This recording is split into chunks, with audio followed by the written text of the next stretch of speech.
자, 외국인이 지금 부동산을 많이 사들이고 있다. 최근에 서울 시내에 저렇게 부동산을 싹쓸이 하는데 이것이 일부 투기꾼들의 형태로서 지금 해석하기가 어려운 점이 있다. 제가 여러 차례 이야기를 했습니다. 자, 그렇게 하니까 지금 국세청이 지금 외국인이 3년간에 한국에서 아파트 2만 채를 샀다. 중국인이 13,573건을 샀고 미국인이 4,282건을 샀다. 취득 아파트 33군데에서 직접 거주하지도 않는다.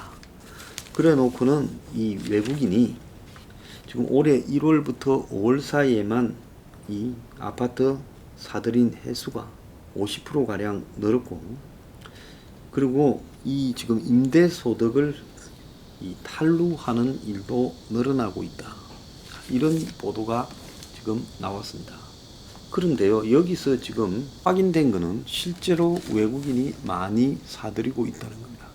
외국인 명의로 된 지금 아파트가 이렇게 나타난 거지, 그들이 대한민국의 허점을 이용해서 직접 외국인 명의로 안 사거나 또 다른 사모펀드 등을 이용해서 이 펀드가 사는 방식으로 한 것도 많을 거라고 봅니다. 얼마 전에 이지스 자산운용에서 강남에 삼성 월드타운가 하는 46채를 한 500억 주고 지금 그 중에 270억을 대출받아서 통으로 샀다가 다시 물린다 했는데 거기에 미국의 부동산 투기 자본 회사가 들어 있었다. 자, 그렇게 이야기가 나오지 않았습니까? 그래서 외국인이 봤을 때 한국의 아파트 가격이 이렇게 올라가니까 한국에서 사놓고 그 다음에 월 임대를 줬다가 임대소득을 받아서 탈루하고 나중에 또 외국인이 아파트를 팔아서 또 차액을 넣는 이런 부분들이 얼마나 클지, 그것이 지금 일부만 빙산의 일각만 드러났다는 겁니다. 그래서 외국인은 세법상 내국인과 차이가 없지만은 LTV가 적용되지 않아서 매입 자금을 손쉽게 조달할 수 있다. 그래서 지난번에 보면 새마을 금고에서 7군데에서 270억을 빌렸는데 그 중에 100억이 불법으로 빌렸다라는 게 드러나지 않았습니까? 그래서 외국인들이 갭 투자, 즉 자기는 일부만 가지고 갭 투자로 이런 아파트를 사들여서 이득을 취할 가능성이 매우 높다는 겁니다. 그런데 이 미국인 한 사람은 갭 투자로 42채의 아파트를 취득하고 주택 임대업 등록도 하지 않아서 42채나 사서 임대도 안 주면 뭐 했겠습니까? 그런데 임대사업 등록도 하지 않고 임대 소득만 받아 챙겼다는 거예요. 근데 이 사람은 국내 소득이나 자기 재산도 없는 상태에서 외국으로부터 돈을 받은 흔적도 없어서 자금 출처가 불분명하다는 거예요. 그래서 이 미국인이 42채를 가지고 있는데 이 진짜 주인은 누구냐? 한국에 몰래 들어온 중국 자본이 만만한 미국인을 시켜가지고 이렇게 사들였나? 아니면 한국의 투기 자본이 외국인들을 하나씩 꽂아서 너네들한테 돈 밀어줄 거니까 이름으로 아파트를 좀 사놔라 하고 안전장치를 해둔 건가? 그게 알 수가 없다는 겁니다. 한간에 또 나고 있는 소문은 재벌 기업들마다 엄청난 지금 사내 적립금을 수백조 이렇게 적립하고 있는데 그런 돈 중에 상당한 부분들이 부동산으로 흘러 들어와서 부동산에 지금 사고 파는데 영향을 주는데 그게 이제 그들 회사의 이름이나 오나의 이름으로 할 수가 없으니까 다양한 방법으로 위장을 해서 뭐 사모펀드가 펀드 형태로 사는 이런 방식으로 지금 투기를 하고 있다. 이런 이야기를 저한테 한 사람도 있습니다. 또 유학 목적으로 입국해 한국의 어학 과정을 이수 중인 30대 외국인도 자금 출처가 밝혀지지 않은데 아파트를 8채 매입해 임대 수입 신고를 누락했다는 거예요. 근데 이 사람이 신고한 외환 수취액, 즉 해외에서 보내온 돈만은 아파트 매입 자금을 사기가 도저히 불가능해서 이런 사람들은 그 구입 자금의 출처가 국내에서 누군가가 되지 않았냐, 이런 거라는 겁니다. 또 국내 소재 외국 법인 사무소의 임원 C씨는 시가 총액 120억 상당의 아파트 4채를 매입해 3채를 주재원한테 임대를 주고 있지만 그것도 또 임대 소득도 누락했다는 겁니다. 그래서 지금까지 외국인들이 한국의 아파트를 사는 부분에 대해 그대로 그냥 단속하지 않고 내버려 뒀는데, 제가 여러 차례 이야기를 했고 서포 15조에 외국인 재산 등록제를 반드시 실시하게 해서 외국인이 자기 명의로 어떤 한국의 재산을 취득했을 때 그 취득 자금의 실체를 규명하게 하고 대출에도 제한을 가해서 외국인이 국내 재산을 마음대로 취득하지 못하게 해야 된다 하는 이야기를 지금 서포 15조에서 했는데요. 그 필요성이 바로 입증됐다라고 지금 봐야 되는 겁니다. 자, 중국에서 유학 온 한 사람이 부동산 투기꾼이었다.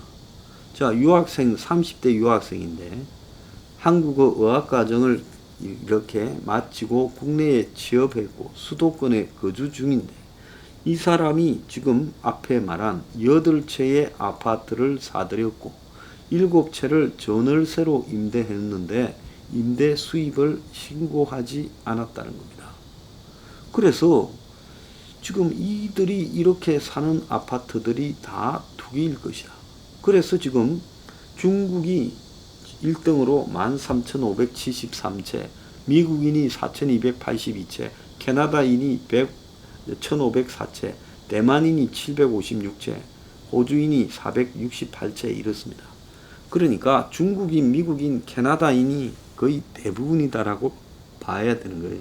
이들이 사들인 아파트는 대부분 수도권이고 거래 금액은 서울이 가장 크고 또 거래 건수는 경기도가 가장 크다라고 합니다.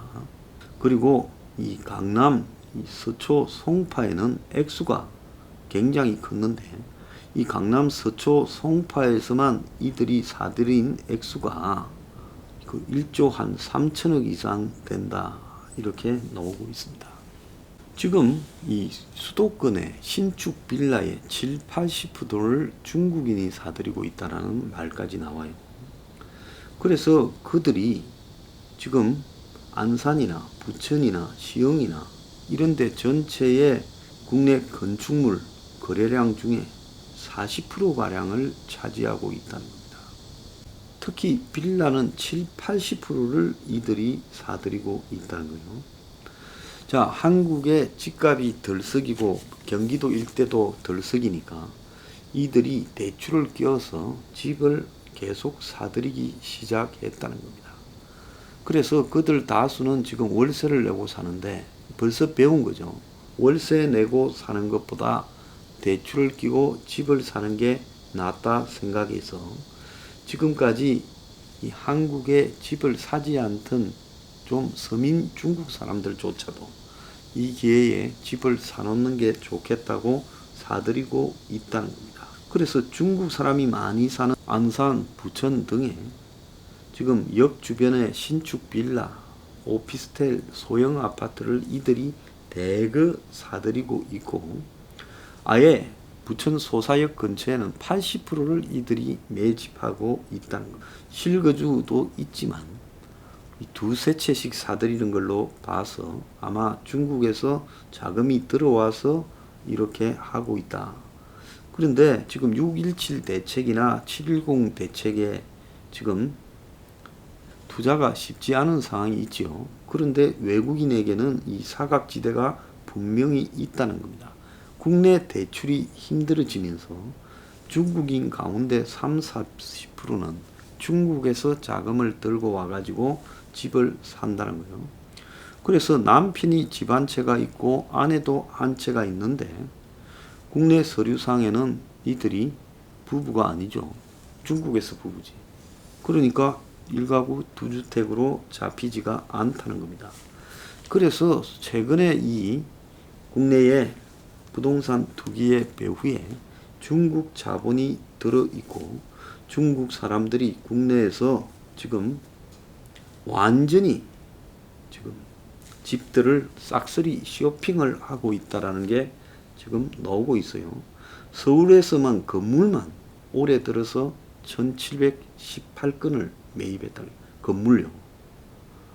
그래서 그들로 봐서는 세금 장벽이 별로 높지 않고 수익도 짭짤하기 때문에 한국에 아파트 사면 돈이 된다는 걸 느끼고, 중국에는 최근에 뭐 검은 돈 있는 단속을 많이 하잖아요. 특히 조폭들, 삼합회 이런 것들 돈 중국에서 제대로 둘 데가 없어요.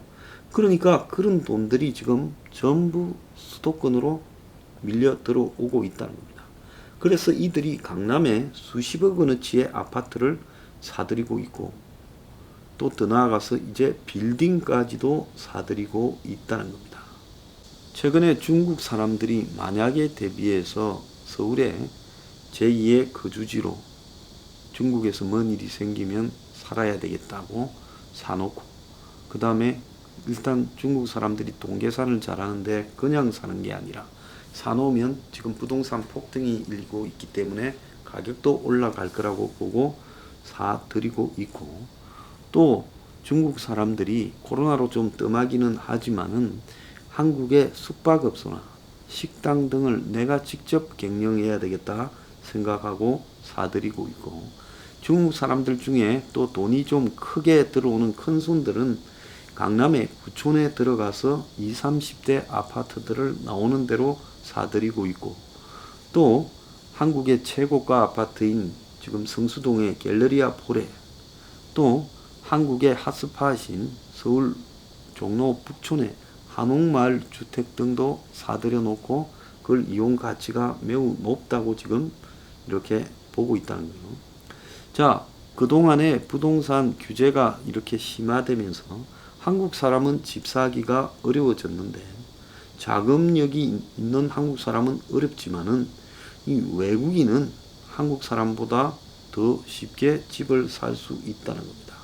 그래서 중국에서 한국으로 자금이 들어오는 통로를 막아야 되는데, 다양한 통로로 중국에서 한국으로 자본이 들어온다는 거예요. 제가 전에 버닝썬 사태가 일어났을 때 버닝썬이 그 영업해가지고 돈 버는 용도라기보다는 중국의 폭력 조직, 그 도박 자금 등을 한국으로 끌어들이는 일종의 팝업 스토어, 즉 앞에 이런 걸 하고 있다고, 강남에 삐까뻔쩍한 호텔 안에 그런 걸 하고 있다고 보여주고, 거기에 이제 조폭들 데려와서 접대하고 성접대하고 보여주면서 이제 그 다음에 그들이 가진 돈을 끌어들이는 통로였다라고 제가 여러 차례 이야기를 드렸습니다. 그래서 그때 보면 무슨 여자가 등장하고 그랬잖아요. 조폭 조직과 관련이 있는 무슨 한 여자가 등장을 해가지고 한국 연예인들과 어울리는 모습까지도 나오지 않았습니까? 그래서 중국에서 한국으로 이렇게 들어오는 이 돈을 통제하지 않는다면, 자, 이거는 매우 심각한 문제가 생길 수 있다는 겁니다. 즉 한국의 6.17 대책으로 세금이 올랐다 하더라도 여기에 영향을 받지 않는 사람들이라면, 즉 다주택 보유를 법적으로 인정받을 수 있는 사람들이라면, 자, 그들은 중국 자본밖에 없다는 겁니다. 세금 폭탄에도 아랑곳하지 않고 다주택을 당당하게 보유할 수 있고, 홍콩의 부동산 시장을 이 중국 자본들이 다 장악하고 있듯이 그들이 이제 한국의 서울의 수도권의 부동산 자본을 다 장악하고 있을 수 있다는 겁니다. 그래서 이들이 이제 서울 외곽에 중국 사람이 많이 사는 동네를 중심으로 빌라 오피스텔을 사들이고 작은 아파트를 사들이고, 또 한편으로는 이 서울시 도심의 빌딩을 사들이고, 강남에 또 서울의 고급 이 아파트나 주상복합 등을 사들이고, 또 한옥마을에 있는 한옥까지도 사들이고, 이러면서 이들 손으로 지금 이 한국의 주거가 굉장히 넘어간다면 외국인이 한국의 부동산 투기에 뛰어들어서 이런 짓거리를 하자고 작정을 하면 얼마든지 할 수 있는 겁니다. 홍콩의 시대가 분노한 게 이 홍콩의 부동산 재벌들이 중국하고 유착을 해가지고 이 집들을 많이 가지고 집과 땅을 홍콩 좁은데 과도하게 소유하니까 없는 사람들이 고통을 받게 됐다. 이것이 지금 이 홍콩의 문제 아니겠습니까? 최근에 올해 들어서 한국의 부동산을 매입하겠다라는 중국 쪽에 지금 문의가 폭증을 했고 아예 가보지 않고 사진만 보고 수백억 주택을 싹쓸이를 했다는 겁니다. 그리고 중국 정부가 지금 봉쇄 조치를 완화하면서 해외 투자를 활성화시키면서 지금 엄청나게 중국 자본들이 한국으로도 들어오고 있다는 겁니다. 그러니까 이 정권이 중국 자본에 대한 외국인 자본에 대한 근본적인 단속을 하지 않는다면 어디서 돈을 갖고 들어와 가지고 저렇게 아파트를 싹쓸이를 해도 그걸 출처가 어딘지 모를 정도다. 그러니까 한국하고 중국 사이에요. 환치기 같은 게 굉장히 발달되어 있지 않습니까? 대림동이나 영등포 일대에, 구로동 일대에 중국 사람들 사는 동네 가면 자기들끼리 그냥 환치기 하지 않습니까? 자, 그런 방식으로요. 지금 이 폭력 조직이나 중국의 자본 조직들이 한국에 벌써 장악해 있어서 지금 한국에서 얼마든지 돈을 갖다가 조달하는 거예요. 한국에서 돈 빌려주고 집 살 돈을, 그리고 중국에서 저끼리 주고받으면 끝나는 거잖아요. 그러지 않습니까? 그러니까 한국의 국경 안으로 돈을 들고 오지 않아도 한국에서 중국 사람들이 많은 사업을 하고 있기 때문에 자기들끼리 은행 같은 시스템이 구축되어 있어요. 그 속에서 한국에서 지금 중국 사람들끼리 돈을 빌려주고 중국에서 갚으면 끝난다는 겁니다. 그러면 돈이 국경을 통해서 통제돼도 얼마든지 투기가 가능하다는 거죠. 그래서 외국인 자본, 특히 중국 자본에 대한 단속 없이 한국 부동산을 단속할 수 있겠는가? 자, 이 부분에 대해 깊숙하게 생각해 봐야 될 시점이라는 거예요.